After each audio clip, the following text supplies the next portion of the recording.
Sunday feast class, we have very special devotee, Her Grace Jaya Subhadra Mataji. Mataji doesn't need introduction for our congregation, but for our purification, we need to glorify pure devotees.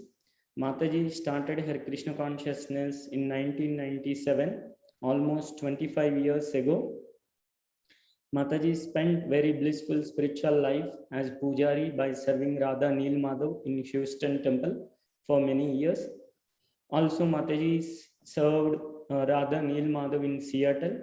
Mataji completed her Bhakti Shastri and Bhakti Vaibhav.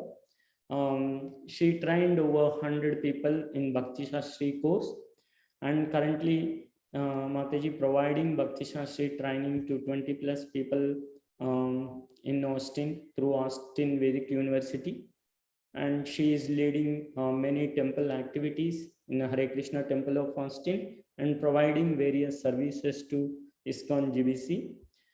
So we can keep telling, but in the interest of time, I'm ending here. With that, we will welcome Mataji by loudly chanting Hare Krishna Mahamantra once. Hare Krishna, Krishna Krishna, Hare Hare, Hare Rama, Rama Rama, Hare Hare. Hare Krishna Mataji. Hare Krishna Prabhu.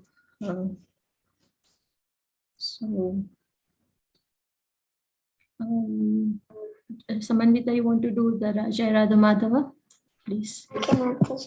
Thank you. Jaya Radha Madhava Kunja Bihari, Jaya Radha Madhava Kunja Bihari, Jaya Gopi Jana Vallabha Girivaradhari, Jaya Gopi Jana Vallabha Jaya Girivaradhari, Jaya Radha Madhava Kunja Bihari, Jaya Gopi Jana Vallabha Girivaradhari, Yashodanandana Vraja Jana Ranjana, Yashodanandana Vraja Jana Ranjana, Jamuna Tira Vanachari, Yamuna Tira Vanachari, Jaya Radha Madhava Kunja Bihari, Jaya Gopi Jana Vallabha Girivaradhari, Yashodanandana Vraja Jana Ranjana, Yamuna Tira Vanachari, Jayam Radha Madhava Kunja Bihari. Thank you very much, Samanvita. That was very nice. Thank you very much. So, Hare Krishna devotees, welcome to the Sunday Feast program. Today, as displayed on the screen here, we are going to discuss a little bit about Bhagavad Gita verse 15.7. And before we start, we'll chant the Mangalacharan prayers. Om Ajnanatimirandasya Jnananjanashalakaya Chakshurumlitam Yena Tasmai Shri Guruve Namaha Shri Chaitanya Manobhishtam Sthapitam Yena Bhutale Swayam Rupa Kadamayam Dadati Swapadantikam Vandeham Shri Guru Shri Yutapatakamayam Shri Gurun Vaishnavamscha Shri Rupam Sahagrajatam Sahagana Raghunatam Vitam Tam Sajivam Sadvaidam Savadutam Parijana Sahitam Krishna Chaitanya Devam Shri Radha Krishna Padan Sahagana Lalita Shri Vishakham Vitamscha He Krishna Karuna Sindhu Dina Bandhu Jagatpate Gopesha Gopika Kanta Radha Kanta Namostute Tapta Kanchana Gaurangi Radhe Vrindavaneshwari Vrishabhanusute Devi Pranamami Hari Priye Vancha Kalpatarubhyasya Kripa Sindhu Evacha Patitanam Pavanebhyo Vaishnavebhyo Namo Namaha. Jai Shri Krishna Chaitanya Prabhu Nityananda Shri Advaita Gadadhara Shivas Adi Gaura Bhaktavrinda. Hare Krishna Krishna Krishna Hare Hare Hare Rama Rama Rama Hare Hare. Om Namo Bhagavate Vasudevaya. Om Namo Bhagavate Vasudevaya. Om Namo Bhagavate Vasudevaya. So we'll read this verse first. Mama vamsho jiva loke jiva bhuta sanatana mama sastani indriyani prakriti stani karshati. Mama vamsho jiva loke jiva bhuta sanatana manasastani indriyani prakriti stani karshati. Mama vamsho jiva loke jiva bhuta sanatana mama sastani indriyani prakriti stani karshati. Anybody would like to recite the verse? I'm going to do it, Mataji. Mamaivaamsho jiva loke jiva bhuta sanatanaha manashastrānindriyāni prakritisthāni karshati. Thank you very much, Anamita. Anybody else? Hare Krishna Mataji. Yes, Triti. Mama Vansho Jiva Loke Jiva Bhuta Sanatana Manashasthani Indriyani Prakriti Sthani Karshati. Thank you. Thank you very much. Any Prabhus or Matajis? I can try, Mataji. Mame vansho jiva loke jiva bhuta sanatana mana shasthani indriyani prakritisthani karshati. Thank you, Mataji. Maybe one Prabhu to sing, chant the verse. Mamai vamso jiva loke jiva bhuta sanatanaha manasastandriyani prakatistani karshati. Thank you, Prabhu. So, Radha Damodar Prabhu, if you can scroll down to the translation and purport, we'll read.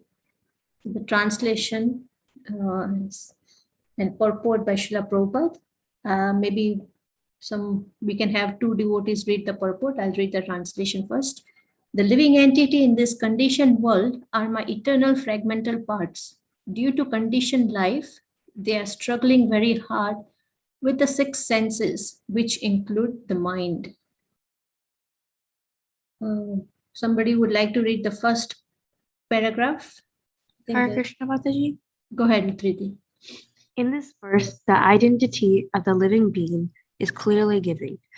The living entity is a fragmental part and parcel of the Supreme Lord, eternally.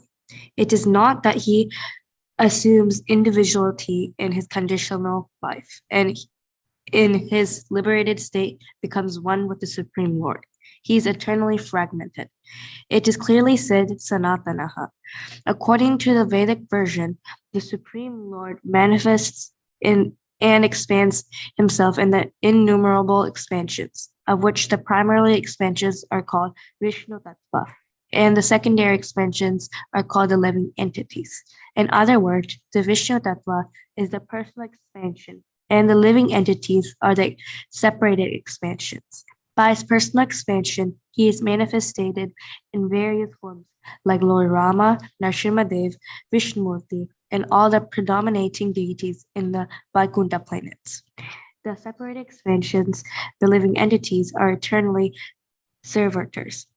The personal expansions of the Supreme Personality of Godhead, the individual identities of the Godhead, are always present. Similarly, the separated expansions of living entities have their identities. As fragmental parts and parcels of the Supreme Lord, the living entities also have fragmented portions of his qualities, of which independence is one.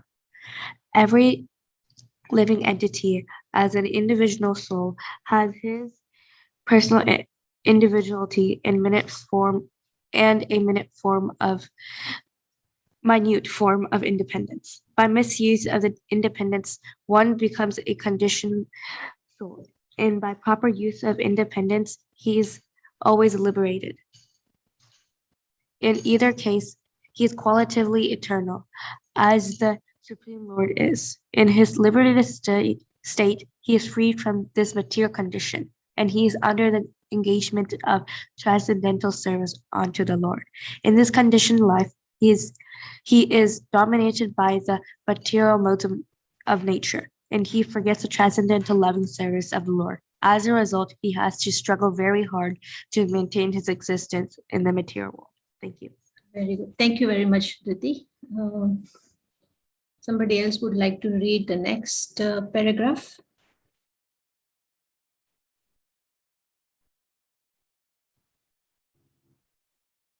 The living entities, not only human beings and the cats and dogs, but even the greater controllers of the material world, Brahma, Lord Shiva, and even Vishnu, are all part and parcels of Supreme Personality, Supreme Lord.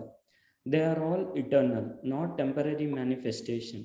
The word karshati means struggling or grappling hard is very significant. The conditioned soul is bound up as though shackled by iron chains.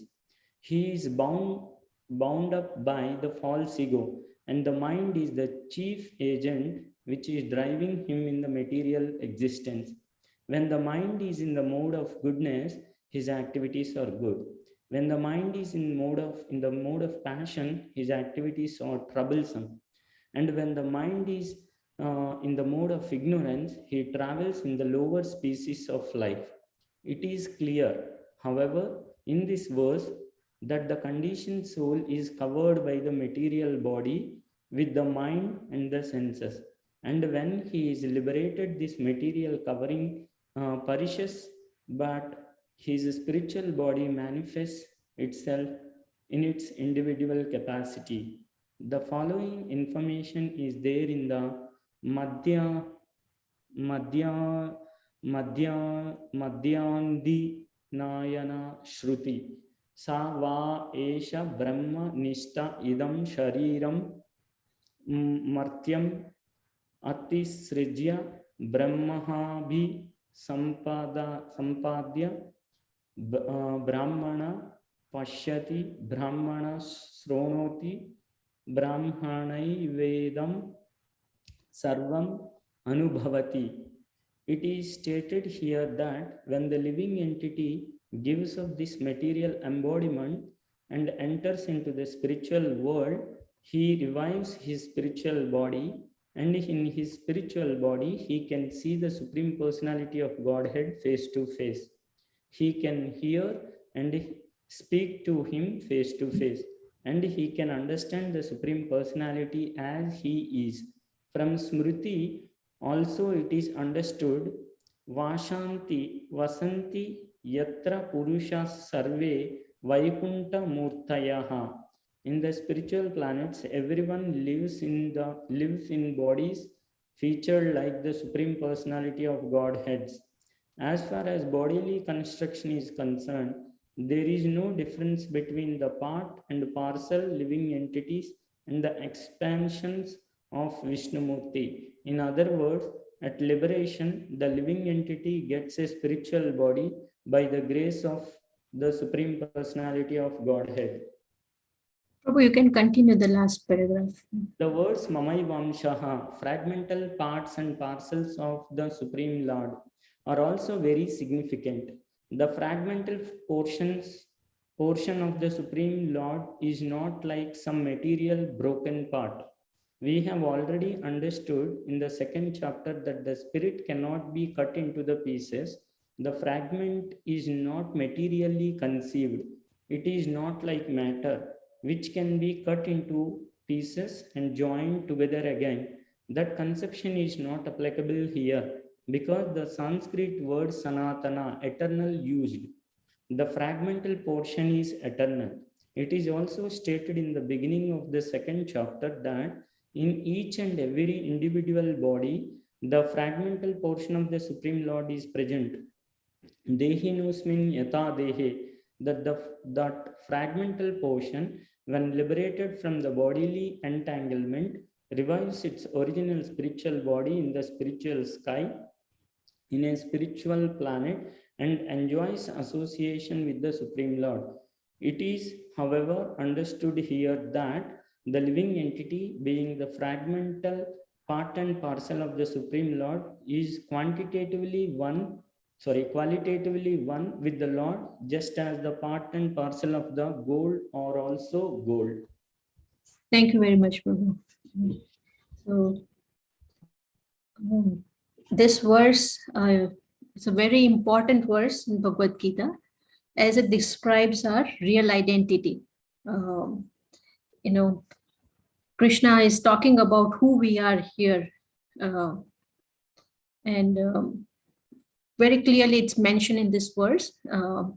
Krishna mentions that we are part and parcel, fragmental part and parcel of the Supreme Lord. And that's our position as the soul that we are.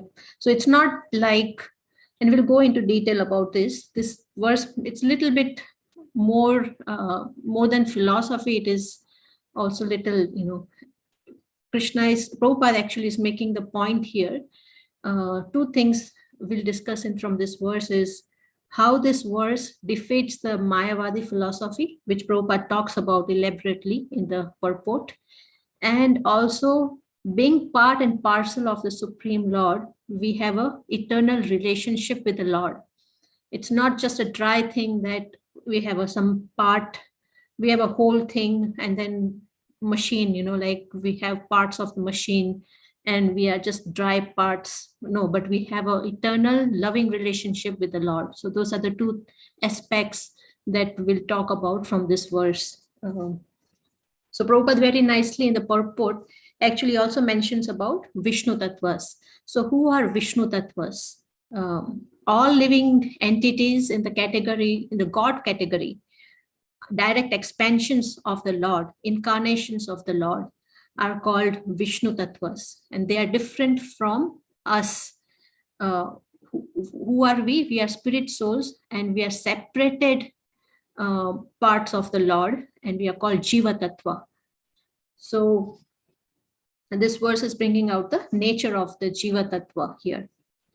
And first of all, it points out that all living entities, that is all of us, including, of course, all the living entities besides human, up to Brahma, Prabhupada also mentions in the purport, up to Brahma are all parts and parcels of Krishna. All the demigods, Brahma included, everybody and all of us are parts and parcels of Krishna.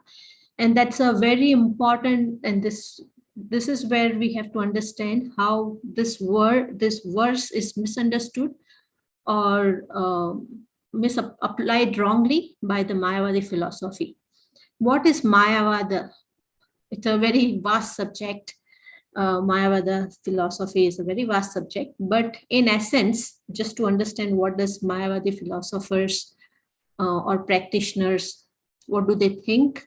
What is their essence is, the very word Mayavada comes from the theory that the form of the Lord is Maya, or the Lord does not have a form. Actually, when the Lord descends to this material world, when the Lord comes, he's also one of us. That's what they think. He also, 5,000 years ago, when Krishna came, he is also like one of us, which is conditioned soul. We are under the influence of the three modes, right? Mode of passion, mode of goodness, passion, and ignorance. So their understanding is Krishna, the Lord also becomes conditioned. First of all, they don't give importance to Krishna as such. For them, God is the all-pervasive nature of, there are three aspects of the absolute truth. Bhagwan is the highest, Paramatma is the second highest, and Brahman is the initial stage of understanding.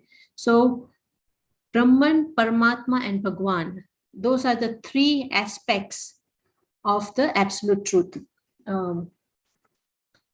Brahman and Paramatma are partial realization, and Bhagwan is the complete realization of who is Krishna. Just Prabhupada gives a very good example of the sun, right? The sun, knowing the sun globe, and knowing the sunshine. Although we cannot separate any of these three, they are all related. If there is sunshine, we say there is sun. If there is sun, means there is sunshine. They're inseparable, but there is difference. Srimad Bhagavatam gives a very nice verse. There's a nice verse about this. Vadanti tat tattva vidam tattvam yajnanam advayam brahmeti paramatmeti bhagwaniti sabhyate. That learned transcendentalist, those who know the Vedas, those who understand the absolute truth, they call this non-dual substance Brahman, Paramatma, and Bhagwan. So understanding of the sunshine does not mean we actually understand. So there is a sun god also, right? We have Vivashwan, who's the sun god. But sun has many aspects, right? There is outer surface of the sun, and there is the sunshine. So somebody can just look at the sunshine and say, oh, I understand sun. Not fully, because there are two other aspects of the sun, which is the outer. We see when we see in the sky, we see the sun as a round, shining, bright. That's the sun globe, the sun planet, we can say. So, and then the personality behind Surya Devta, we say, right? So there are three aspects, and Bhagwan is the complete understanding. The sun God is the complete. When we understand sun God, we understand all the other features. So similarly, if we understand the Bhagwan feature of the Lord, which is complete, we understand Paramatma and Brahman because they are subset or subordinate also.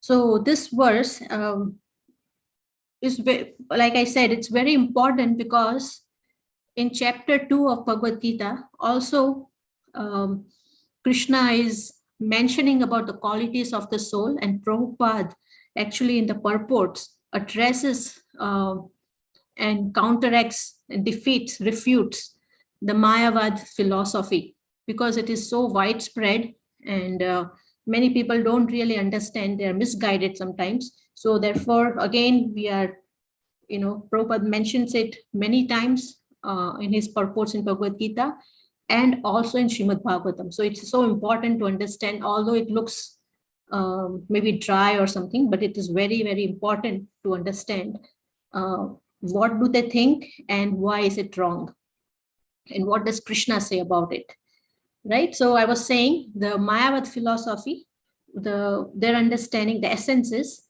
they say God does not have a form and God is formless, and also God comes under the influence of Maya.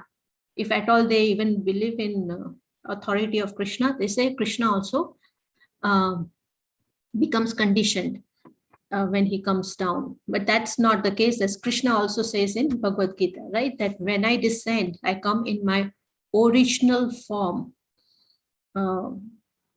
What does he say in, this is in 4th chapter of Bhagavad Gita, 4.6. He says that I come in my original spiritual body. And Ajopi san avyayatma, bhutanam ishwaropi san, prakritim swa adhishtayasya, sambhavami atma mayaya. Although I am unborn and my transcendental body never deteriorates, and although I am the Lord of all living entities, I still appear every millennium in my original transcendental form.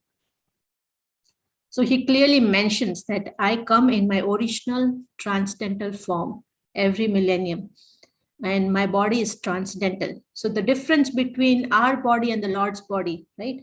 Our body, we are different than our body. We are spirit soul. We are engaged in this material body. So how do we know we are not this body? We say my hand, my legs, my mind. We don't say I hand, I legs, right? So we are saying my hand means I am the one who owns this hand. We indicate like that. So that's how we don't realize it, but that's how we address our, normal talk. Also, we say like my hand, my purse, my car. Of course, we are talking about hands and legs because we are different from the body. So my hand, my legs, my mind, my eyes, so forth. So when Krishna comes, he comes by his own internal potency, Atma Mayaya. It's a very important word.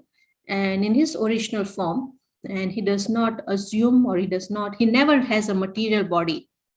We have a material body when we, in this material world, until we get liberation and go back to Krishna in the spiritual world, we get a spiritual body. But Mayavadis, they do not understand this point. And they say God's body is also material like our body. And therefore they term, this term Mayavad. Another important point of their philosophy, the Mayavadi philosophy that they stress on is, which is addressed broadly by Prabhupada and by Krishna here, and by giving us the identity of the soul. Mayavadis say that individual living entity is also actually the supreme Brahman. After liberation, the individual soul merges into the supreme Brahman. The Brahman, what is, I don't know if everybody understands what is Brahman. Brahman is the effulgence, the Brahma Jyoti, we say, the light emanating from the Lord's body, which pervades the entire sky, the spiritual sky. It's all pervading. It's called Brahman. So that they say, we are here right now. We are influenced by the modes, and we are under illusion. And everything else, including, also in the material world, is illusion. It's illusory energy of the Lord. It's not real. Material world is not real. It's a dream or illusion. And the living entity's individuality is also illusion. The only reality is Brahman. That is very wrong. And many of us may have heard this saying that the Mayavadis say, Brahma Satya Jagat Mithya. What does that mean? The only reality in the world is Brahman, and this material world is false. Do we think that the table, the chair, the snake, the rat, cat, whatever is it false?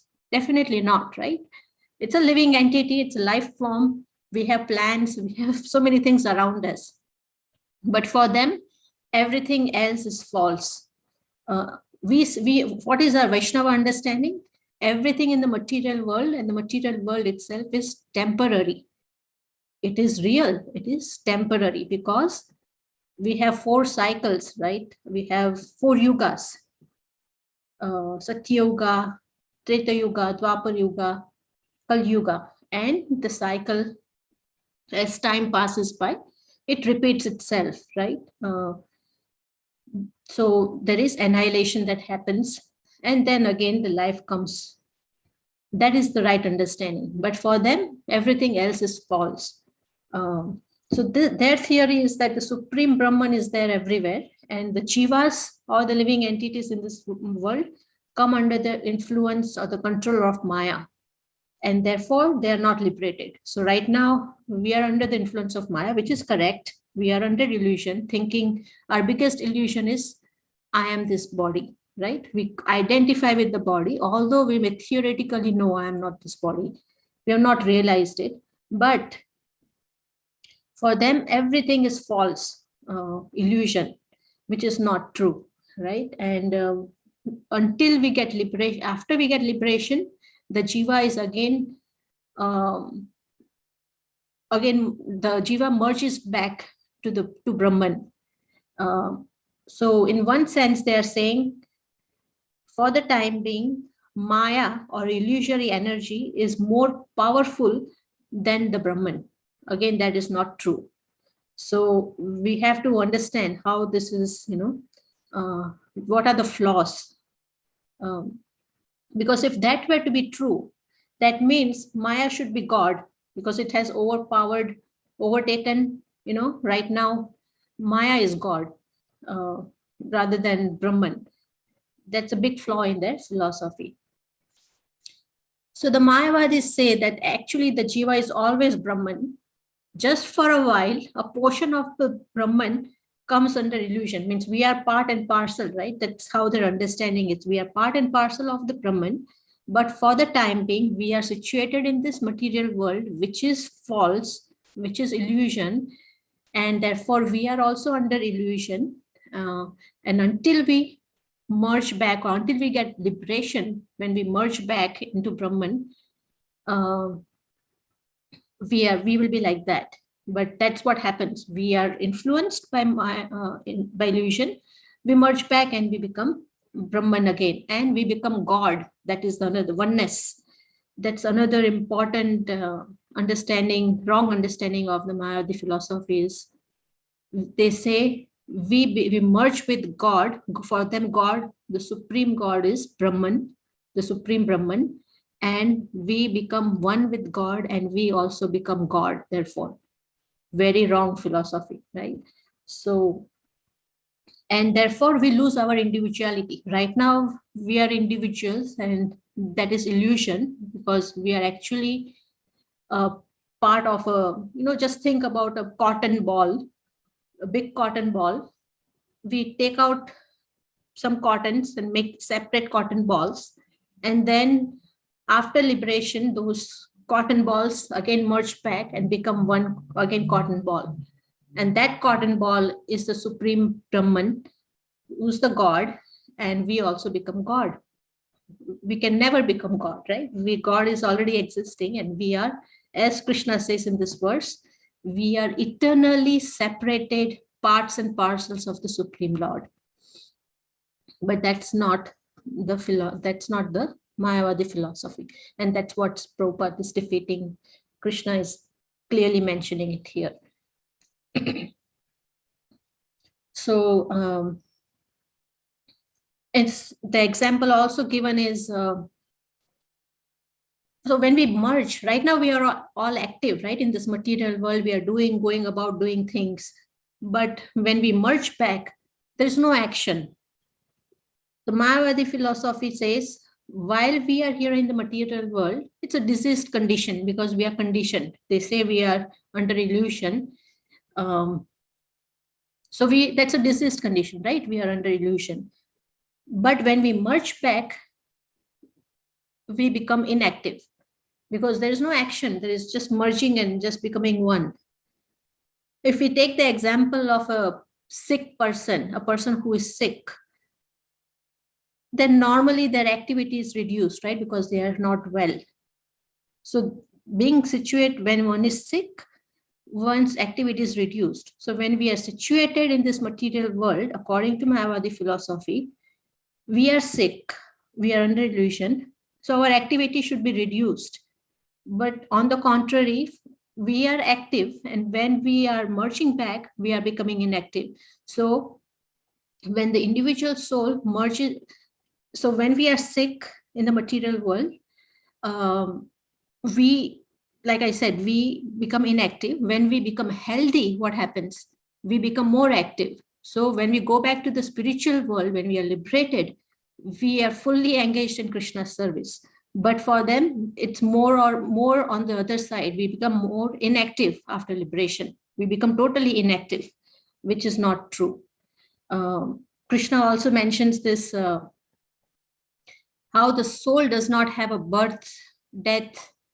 It's always existing, to prove the individuality of the soul. In second chapter is full of this, many verses. And one of the verse is the 20th verse. Na jayate mriyate vakadachin, nayam bhutva bhavita vahna bhuya, ajo nitya shashvato yam purno purano na hanyate hanyamane sharire. For the soul, there is neither birth nor death at any time. He has come into being, does not come into, he does not come into being, and he will not come into being. He is unborn, eternal, ever existing, and primeval. And the soul is not slain when the body is slain. So this point is very clearly mentioned, right? Again, in 12th verse of second chapter, Krishna mentions this also. Never was there a time, this is he's talking to Arjuna, never there was a time when I did not exist, nor you, nor all these kings, nor in the future shall any of us cease to be. What is Krishna saying here? He's not talking about the body, he's talking about the soul. The soul is always existed individually and will continue to do so in the future, very clearly mentioned by Krishna. So Krishna is establishing that the jiva is eternally individual. And the use of the word in this verse is sanatana, that is eternally. Eternally my fragmental parts and parcels, right? So the individuality of the jiva is never destroyed. And that's what Krishna is emphasizing. Anytime because there are now so many, if we talk to somebody, they say, oh, I heard this person, I heard this spiritual leader or speaker on the spiritual matters, and I heard them say this philosophy, that philosophy, and it made sense to me. Many people are misguided nowadays. So we can ask any speaker, any spiritual speaker, what is their position? What do they think who God is? Give a clear definition of the absolute truth. Who is God? Who is absolute truth? And what is their understanding of what happens after liberation? Mayavadis say the jivas, like I said, they merge back after liberation. The jivas merge back into Brahman. And we can ask, does the individuality of the jiva exist after liberation or not? Of course, for them, the answer is no. There is no individuality because that's an illusion for them. Merging back only is the right understanding for them, which is wrong. For the Vaishnavas, the answer is the individuality of the soul or the jivas exist, as mentioned in, I quoted 2 verses from chapter 2, and there are many more, which clearly mentions, Krishna clearly mentions, the soul is eternally individual and does not lose its individuality. So very important point which we should understand here. Now Prabhupada mentions about the Vishnu Tattvas and the Jiva. I briefly mentioned in the beginning that the Vishnu Tattvas are there who are called Swa Amsha, right? Swa means self, so his parts, Krishna's parts and parcels, direct parts and parcels of the Lord, and of course in the same category because they are direct expansions of the Supreme Lord. Swa Amshas are all the incarnations also, right? Direct expansions and incarnations, and our category is the Jiva Tattva, who are called as Vibhin Amsha, small, separated, Vibhina. Fragmental, small, separated parts and parcels. So, and as a jiva, the other part of this verse is, Krishna mentions that we are eternally fragmental parts and parcels of the Lord who are struggling in this material world. Why are we struggling in this material world? All of us are spiritual in nature, but we are struggling because we have misused our free will. We have come here to the material world, and the material world is full of struggle. And the jivas are constantly struggling against as Prabhupada says, the stringent laws of nature, and including with our mind and senses. And until we come to the point of knowledge, the jivas have to understand. Therefore, Krishna speaks Bhagavad Gita. We have Srimad Bhagavatam, very important in this day and age that we have access, so easy access to Bhagavad Gita, Srimad Bhagavatam, which are our lifeline, right? Which guide us day in, day out.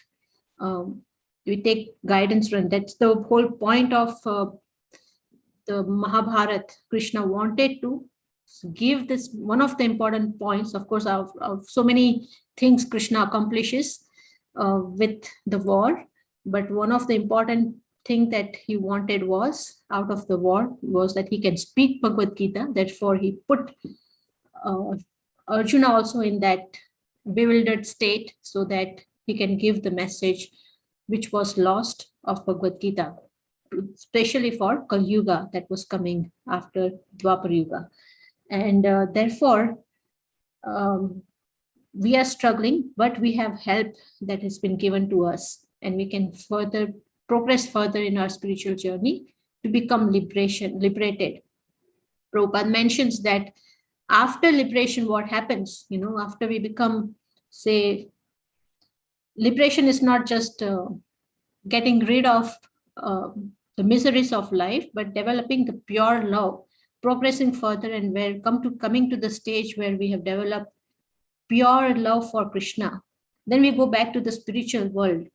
And in the spiritual world, we get to interact with Krishna face to face. We get to serve him and associate with him and his other pure devotees also, right? And that's our eternal position, right? That's our purpose of our life that we have forgotten, is not to become God as the Mayavadis, as we just saw, but to become the servant of God. And by doing so, we become actually greater than God in God's eyes, because Krishna says, I'm conquered by love only. And just like we have the examples of the Vrajvasis, the gopis, they would just call on Krishna and they'll ask Krishna to dance. His dear friends, Gopas, would wrestle with him and, push Krishna. And Krishna was happily, play with them, eat from their plate and things like that. So he's conquered by pure love that the devotees show towards him. And another example is Nanda Maharaj, how he would ask Krishna to bring his shoes, and then Krishna would put his Nanda Maharaj shoes on his head and bring them. So in that way, Krishna is conquered by his devotees' love. Of course, devotees are not calculating, now that if I become servant of the servant, then I can become greater than Krishna and I can take over. That's not the mentality of the devotee. But the devotee genuinely has the spirit of servitude. The devotee of the Lord are never interested in becoming God as such, right? But God, out of Krishna, out of gratitude for his devotees, he wants to become the servant of his devotees. So this is the crux of this verse, that we are eternally fragmental parts and parcels of Krishna, Sanatana, eternally. And that is our position. So when we say we are eternally part and parcel, like I mentioned before, it's not a dry thing. Oh, we are just some parts and parcel. It's not like that. We are parts and parcel. The term, if we have to understand what does part and parcel of Krishna mean, actually means we have, the Prabhupada mentions in the purport, we have the same qualities. Being a part and parcel of Krishna, we have the same qualities as Krishna, but not the same quantity. Krishna is beautiful. We see many beautiful people in the world, but not the same level. Krishna is the most beautiful. That's why his name is Krishna, the all attractive. Krishna has, the features, the 6 features of Bhagwan, right? Full of fame, knowledge, strength, renunciation, beauty, and wealth. We see people have wealth, have beauty, strength, but not to that level, right? And the important point is, because Krishna is a supreme spiritual person, we are also spirit souls. We are not material, we are spirit souls. That's a very important quality that we have. And because we have that quality, Krishna, we have an eternal relationship with the Lord, a very loving, unique relationship each jivas, each living entity has. Of course, we have forgotten that relationship, and we were serving Krishna in the spiritual world with a particular unique service we all had. But now that we have forgotten, we forget Krishna, and therefore we are in this material world. So what does Bhagavad Gita say? Bhagavad Gita, Krishna advises to revive. We need a spiritual master. We need to reconnect with Krishna. For that, we need a bona fide spiritual master, right? Tad vidhi pranipatena pariprashrena sevaya upteksha gyanti te jnanam jnaninas tattva darshina. Just try to learn this truth by approaching a spiritual master. Inquire from the spiritual master submissively and serve him, render service, and the spiritual master or the realized soul can impart knowledge, because they know, they have realized it, they have seen the truth. Krishna says, why, in the next verse, 435, also, why we need, what does one learn from the spiritual master? So I'll read what he says in the translation. Having obtained real knowledge from a realized soul, so why we need spiritual, knowledge is, we may open Bhagavad Gita like Prabhupada gives us understanding. Without Prabhupada's purports, the Bhaktivedanta purports will be lost, right? We would not understand. He's the Acharya. He's guiding our understanding. So obtaining real knowledge from a self-realized soul, you will never fall again into such illusion. For by this knowledge, you will see that all living beings are but part of the Supreme, or in other words, that they are mind. This is 435 Bhagavad Gita. So Krishna is claiming us that we are his. We have an eternal relationship, whether we remember, whether we want that relationship or not. Krishna never forgets. He's eagerly waiting for us to remember that relationship, because relationship is two-way, right? So here Krishna is mentioning every living being having a relationship. We can ask ourselves, in our life, practically, how do I regard Krishna in my life? Do I have a loving feeling towards him, or do I feel that he cares for me? What is my relationship? Of course, the basic relationship that we are supposed to have right now, because we don't know our unique relationship. Our basic relationship is servitude. We are eternally a servant of the Lord. That is for sure established. But even with that servitude relationship, or relationship of being eternal servant of the Lord, we still may not, I'm not saying about devotees here, I'm just saying in general, people also have relationship who are not aware. We are at least aware, Krishna consciousness, and we are studying Bhagavad Gita and so forth. General people also, they have a relationship which they have forgotten, and they're just going about doing their business in this material world. So therefore, Chaitanya Mahaprabhu came and he openly, whoever wants, and he advised all devotees, that's his instruction to all his devotees, to give this message to one and all. Because this human form of life, it's specially meant as an opportunity to re-establish our relationship with Krishna, right? It's a very, very rare opportunity that we have received. Prabhupada used to, Prabhupada used to be questioned. And there is one conference Prabhupada attended in London, a press conference, and a reporter asked Srila Prabhupada, why have you come here? What have you come here to teach us? What is your teaching? So Prabhupada replied, I have not come here to teach you anything new. I have come here to teach you what you have forgotten. I have come here to remind you of Krishna. So thus, because we have forgotten, Prabhupada's also, anybody who wants to actually, who reads Prabhupada's purports, Prabhupada, by reading Prabhupada's books, Prabhupada said, reading one sentence, one paragraph, one word has such an impact. What to speak of reading and understanding and practicing what Bhagavad Gita, Srimad Bhagavatam teaches. And of course, we may think, somebody may say, and Prabhupada many times did this also. I wanted to read this out. Prabhupada used to debate or used to play the role of an atheist and ask his disciples, you be a devotee, I'll be an atheist, and we'll do a role play. And that way, because that's just he wanted to get the right understanding out of his devotees or disciples. So I'll read that.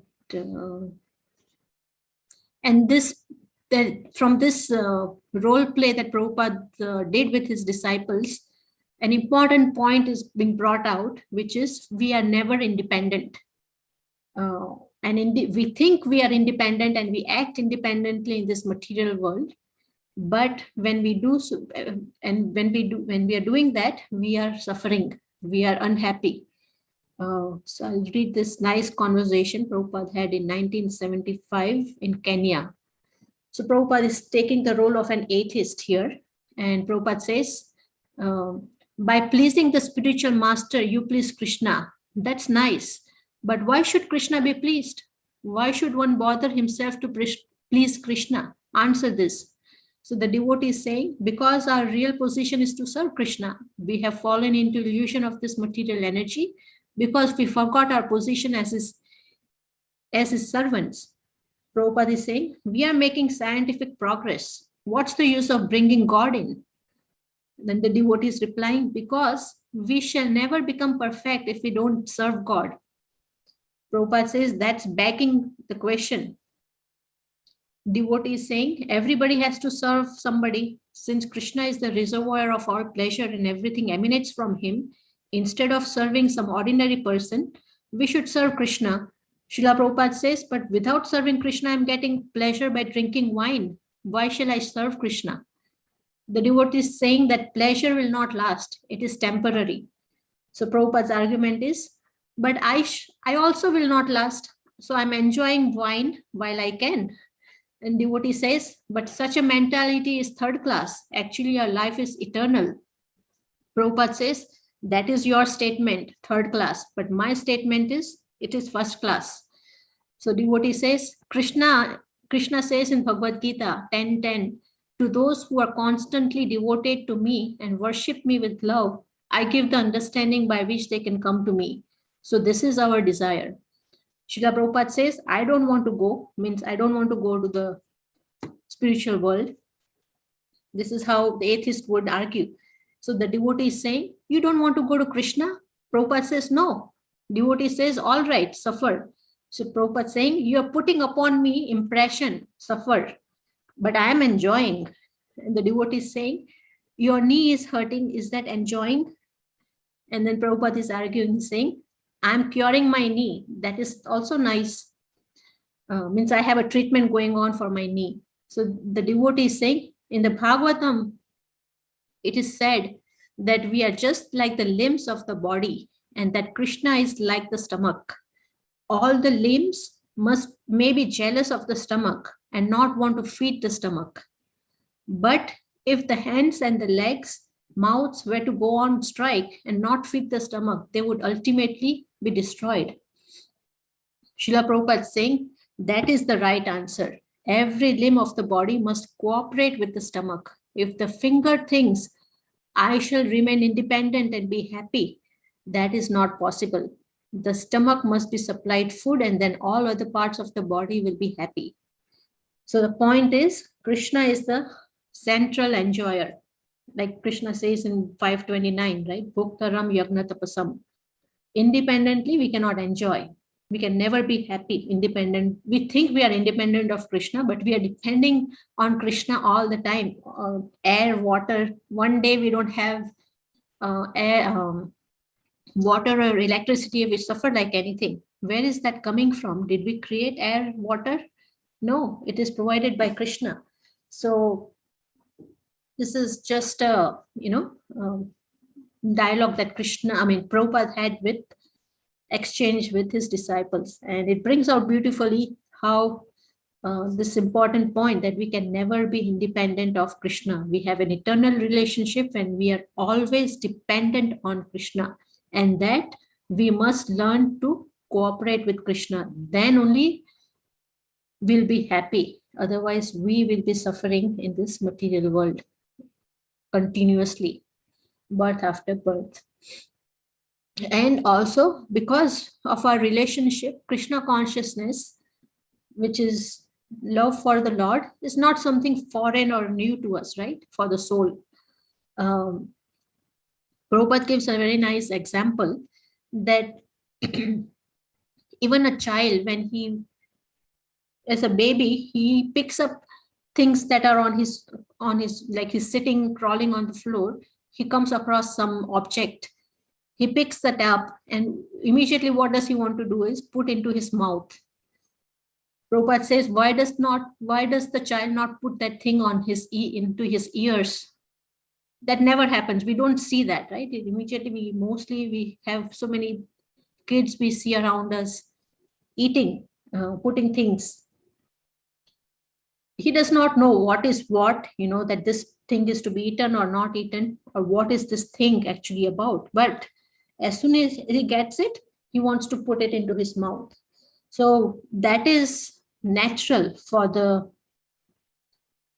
he knows that he wants to taste with the tongue. The taste will come from the tongue, and he wants to eat it. He's not been educated, but he knows. Similarly, that's our position. That is our position, that being part and parcel of Krishna, we have a natural tendency to serve. Just that who we are serving, we have forgotten. Who we are supposed to serve, we have forgotten, and we are serving many other things, many other, either our senses, many, we can serve others, but Krishna should be in the center. If that's not there, then there is no, but ultimately the highest thing is to serve Krishna. When we serve Krishna, everybody around us will be served and be happy. Like the classic example, basic example is watering the root, not watering individual leaves of the tree, right? So if we make the priority to serve Krishna, then everything else will fall in place, that we will be able to keep Krishna in the center in our life. So yeah, Krishna comes and gives us this instruction also, right? Sarva dharman parityaja mamekam sharanam vraja. Give up all other varieties, duties. Just surrender unto me. And of course, how to do it is keep Krishna in the center. That's how we can do in our day-to-day life, is putting Krishna in the center, means doing things for Krishna's pleasure. We are cooking, we cook for Krishna. Whatever we do, we put Krishna in the center. And if any activity we have a doubt that how can I do this activity where Krishna cannot be pleased, or I cannot offer it to Krishna, then that's a questionable thing, right? But we have to be practical. Of course, sometimes we can say, I watch movies with kids, and how can watching movie be, how can I put Krishna in the center? But that is part of your duty. Of course, you monitor what the kids watch also, but at the same time, that's part of your duty, and you have to raise kids so that is allowed to some extent. But the whole mood in general is to mood of service for the Lord. And how to revive this relationship that we have with Krishna. And Prabhupada has given us, Chaitanya Mahaprabhu has given us the chanting of the holy name. Before that, I think we have some time, so I can say one story about, this is about relationship in general, and how when there is a relationship, we can actually, there is a established relationship, then Krishna also, we have a relationship established, it's realized, not whimsical relationship. Of course, our relationship as of now and to safeguard ourselves is as a servant only. That is for sure. But even that relationship, how we regard Krishna in our lives. So this is the story about a scientist who used to go, was invited at different places to give presentations of his thesis and whatever he had discovered and whatever. His driver used to go with him, drive him all to different places. And he used to sit in the audience and hear his master or his boss, whom he's driving around, listen to his lectures, whatever presentations. And so many times the same thing was repeated from one city to another city to another city. So this driver got accustomed, meaning he memorized everything what his master was speaking, the scientist. So he told the scientist that, I know everything you speak. I can give myself this lecture or presentation. So the scientist thought about it and he said, yeah, I'm also getting tired. What you can do is we will change places. Nobody knows me in another city where we go. You present, you wear a tie and a suit and everything. You go and present and I'll sit in the audience. So that's what happened. And the driver gave a nice presentation, perfect. And then there was a question which came up. Now the driver knew the presentation. He did not know more than how to address the questions. So what he did was he applied his mind. He said, oh, this question is so simple that even my driver who's sitting in the audience, who's a scientist actually, can address this question. He could do this. The driver, being so faithful, he had been working for the scientist for a long, long time. And they had a relationship. So he could do this. He could call his master as driver, and he addressed, oh, my driver can, he could address this question.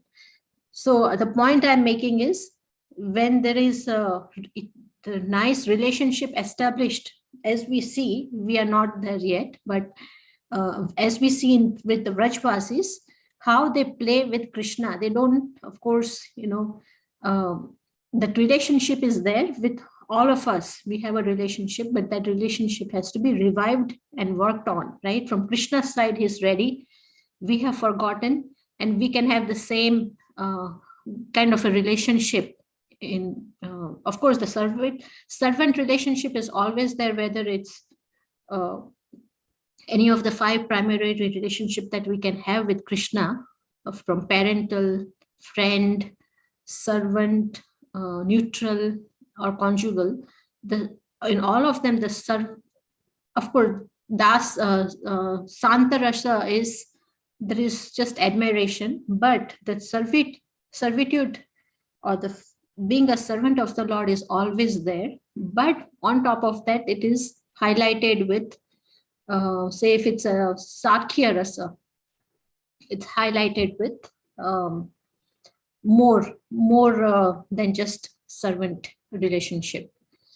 So that relationship, that exchange will come through chanting. That is the process given by Chaitanya Mahaprabhu, and that is the Nama Sankirtan, which is Kirtan is, of course, the congregational chanting, glorification of the Lord. And then Japa is the individual chanting by each person we do every day, chanting on the Japa, Hare Krishna Maha Mantra. And that is the essence of the Vedas, that and by Chaitanya Mahaprabhu, that in this age of Kali Yuga, we have to, that's the very easy method given to us for spiritual development. And it's also supported by the Puranas and Srimad Bhagavatam, all the scriptures. And of course, all the different sampradayas, Vaishnava sampradayas also accept that's the highest and the easiest method, chanting of the holy names of the Lord. And especially for our, for us, we have been given by Chaitanya Mahaprabhu's the Hare Krishna Maha Mantra. We should chant. And it's like a holy name of the Lord is like a Chintamani, it's a touchstone, which will remove all the anarthas. Depending on our how we are chanting, it removes the ability of the chanter, meaning the mood of the chanter in the seriousness, the attentiveness is very important. How we are chanting. We are calling the Lord, but then if we are inattentive and we are thinking of something is an insult actually, right? We call somebody to our house and then our mind is, we are not even present. We are somewhere else in the inner chambers, inner rooms of our house upstairs, and the person is sitting down for hours. But we have called them, but we are not paying attention to them. So Chaitanya Charitamrita also very famous verse, right? Nama Chintamani Krishna's Chaitanya Rasa Vigraha Purna Shuddho Nitya Mukto Abhinitvam Nama Namino. That the holy name of Krishna is transcendental. It's Nama Chintamani. It's blissful. It's transcendentally blissful. And Krishna has invested, it bestows all benedictions to one who chants Krishna's name. Because Krishna is the reservoir of all pleasures, right? So the name is complete. It is non-different from the Lord. And it is not a material name. And it is as powerful as Krishna. Krishna is dancing on our tongue when we chant. And it is not a material name. So it always liberates the soul. It actually helps us cleanse our anarthas gradually and become liberated from the three modes. So, of course, Krishna and Krishna's holy name are non-different, right? It's direct association with Krishna. So that is just what this class is, this verse is about, establishing our relationship, that we have an eternal relationship with the Lord, being the separated fragmental parts and parcels of the Supreme Lord. And the other important point is we are all individual. We don't lose our individuality because we are all individuals, and it refutes Mayavadi philosophy. Prabhupada mentions this very elaborately, so that's what we discussed. We'll stop here, see if there is any corrections, discussions, questions.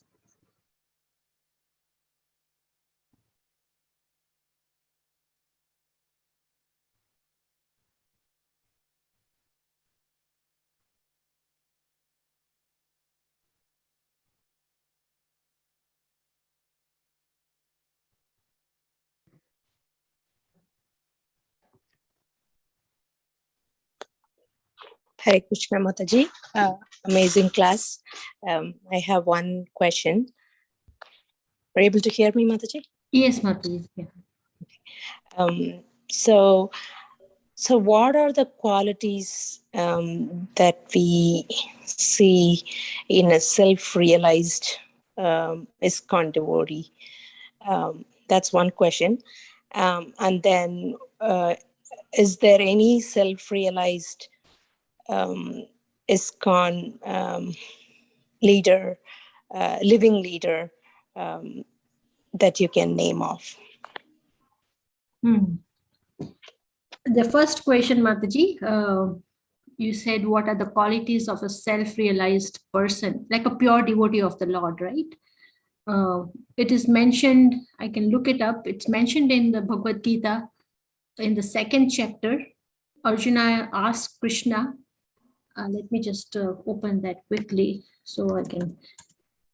How does the self-realized a person who is a pure devotee act? How does he interact with the modes and so forth? What are the qualities? And of course, there are many elsewhere also it's mentioned, but this just comes to my mind quickly. So I'll open 256. Let's see.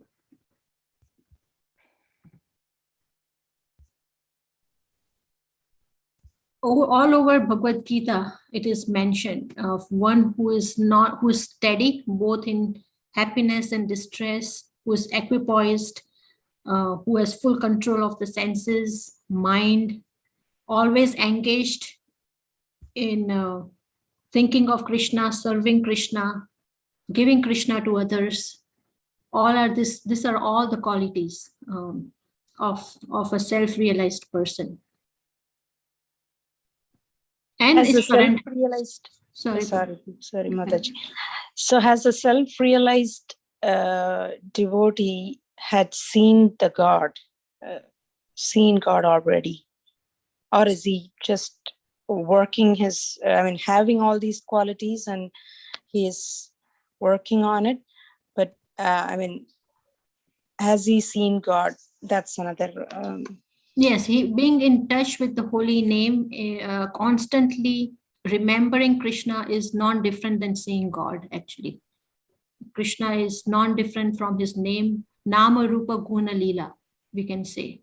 That's Krishna is non-different from his name, qualities, pastimes, and form. So it's not just how we go for darshan. We see Krishna standing. It's not just idols that we see. Supposingly, I'm just getting an example of the form of the Lord. We see Krishna, but are we really seeing Krishna? No, right? In one sense, if we really see Krishna, we cannot even take our eyes off Krishna. It is so attractive. But a self-realized person seeing God, what does it mean to see God, actually, right? It is constantly remembering. If one has seen God, means one is constantly in touch with God, and that's what a self-realized person is. He is constantly in touch. His mind is always fixed on the Lord. That is seeing God. To me, actually, that's what Krishna says. Satatam kirtayanto mam, right? Always chanting my glories, always remembering me, always bowing down before me. Such people, actually, they come to me, they have seen, they realized. Krishna from within also gives them for such realized souls, self-realized souls, pure devotees, they give, Krishna gives the direction. They have direct connection with the super soul in the heart. They're directed by the super soul also. Okay, Mataji, thank you so much.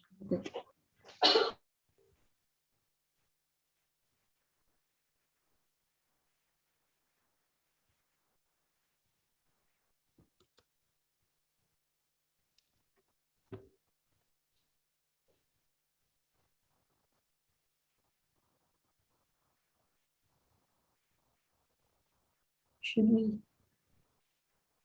Any other questions, comments, corrections? Otherwise, we'll stop here. Get ready for Aarti at the temple. Thank you, Satyarupa Prabhu, for sending that link to that verse. Sthita Pragna, that is what Arjuna is asking. What are the symptoms of one whose consciousness is merged in transcendence? Right?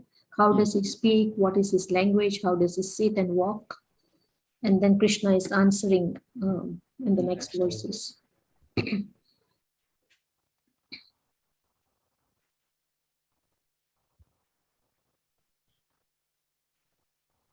So Mataji, please refer to this link at 254 and onwards. Yes, Mataji, yeah. I will. Thank you so much. Yes.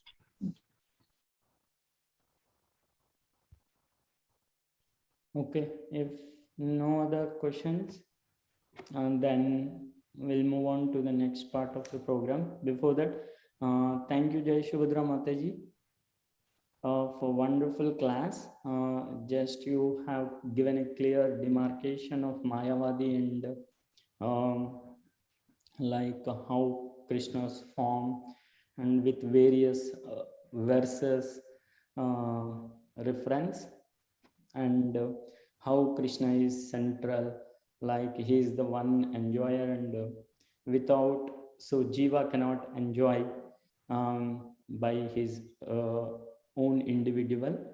Um, it's a wonderful class. Thank you, Mataji. Thank you, Prabhu. Thank you, devotees. Hare Krishna. Hare Krishna. Mataji. Next,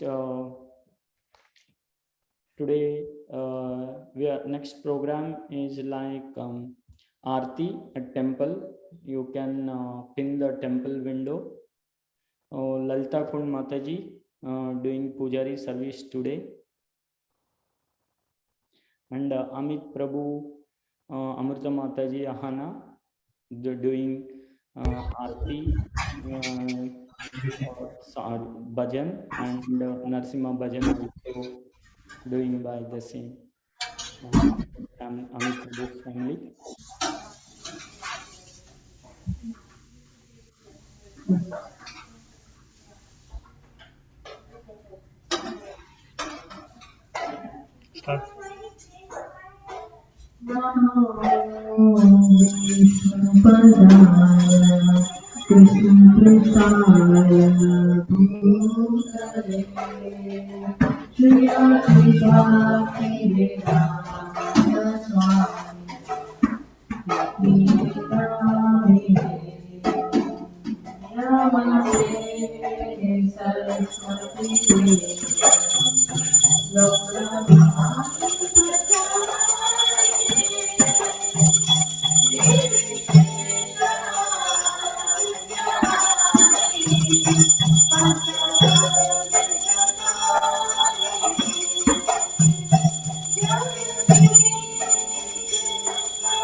Hare Krishna.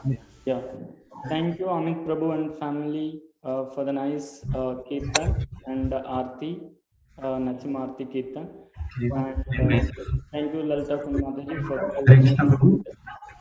Have an announcement to do? Yes, Prabhu. Radha Damodar Prabhu. Go ahead with announcements, Prabhu. Okay, Prabhu. Give me a few seconds.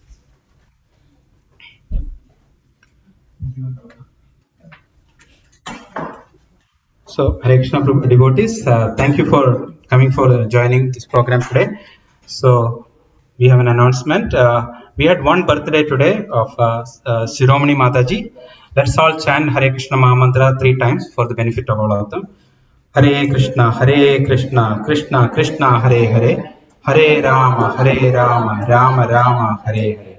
Hare Krishna, Krishna Krishna, Hare Hare, Hare Rama, Rama Rama, Hare Hare. Hare Krishna, Krishna Krishna, Hare Hare, Hare Rama, Rama Rama, Hare Hare. So, besides that, we have a very important program coming tomorrow. Tomorrow is a very, very auspicious day. It is Radhashtami, and we have a program from 6 p.m. till 8 p.m. Tomorrow. All the programs are online except for the Aarti. Aarti will be from temple at 6:30. So please make sure to join tomorrow's program. Tomorrow, a special, very, very special class is going to be given by Her Grace Padadoli Mataji from Houston Temple. And as you all know, Padadoli Mataji has given us a class before. and it was everybody was inspired to hear that class. So please make sure you're all attending tomorrow's program. And besides that, we have a Sri Badri Purnama program started. So Badri Purnima is on the 20th of September, and it's a very auspicious day, time to invite Srimad Bhagavatam into your home. You can as well give us a gift or as a gift, or you can invite friends to your home with the Bhagavatam. So this is a very great time. So please consider getting a copy of Bhagavatam, and or you can get as a gift to give it to your friends and family. And besides that, and if you have any questions, please contact Satyarupa Gauranga Prabhu for any information related to the Bhagavatam. Besides that, we have Ekadashi coming on this Thursday. If possible, please try to fast from grains and beans. Hari Bol. Hare Krishna Prabhuji. That's all. Back to you, Satsrupa Prabhuji. Hare Krishna. Thank you, Prabhu. Thank you, Radha Damodar Prabhu. Thank you all for joining for Sunday Feast program. And we are concluding this program here. And we will be meeting next Sunday, tomorrow. Tomorrow, Radhastami celebrations at 6 p.m. Hare Krishna, all of you. Hare Krishna. Hare Krishna. Hare Krishna. Hare Krishna. Hare Hare Krishna.